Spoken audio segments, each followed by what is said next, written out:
Hello, Sister Ella here, Salesian sister. Now, a good number of years ago, probably the late 20s, early 30s, one of our Irish sisters, who belonged to our province, she went to China as a missionary. Very, very zealous, very holy sister. She worked very happily in China.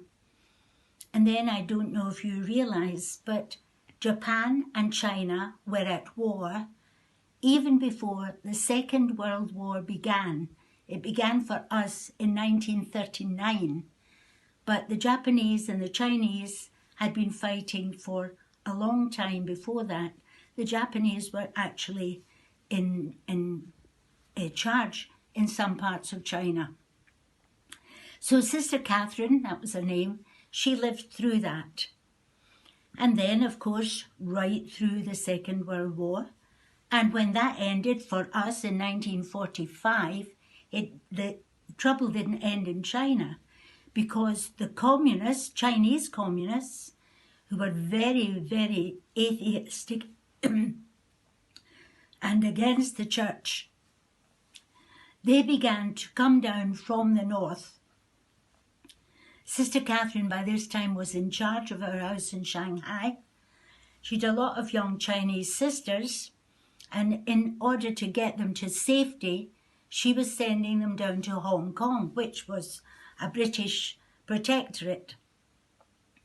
She managed to get most of the Chinese sisters away, but not all. And some of them spent many, many years in prison.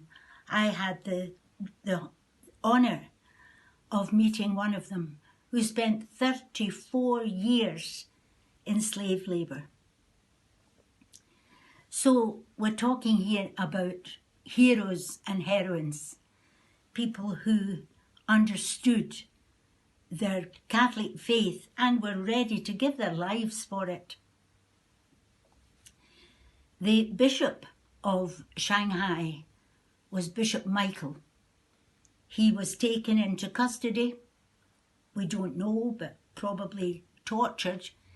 Certainly they attempted to brainwash him.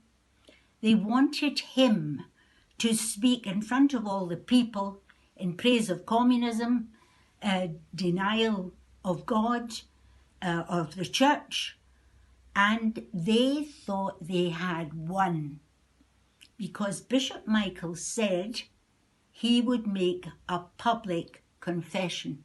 Well, this was absolute music to their ears. And they arranged for the football stadium to be crammed full of people.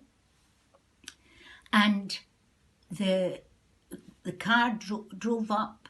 All the people were there. They had to be there. And they were in trepidation, wondering what on earth was going to happen with the bishop speaking in favour of the communists. The bishop was taken out of the car, up onto the podium or the stage or whatever it was.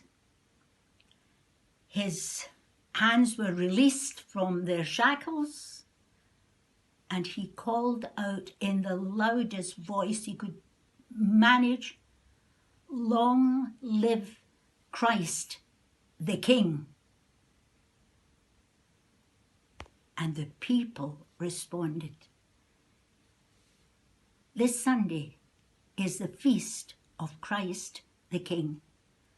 Let's be loyal subjects to him, just as Bishop Michael was.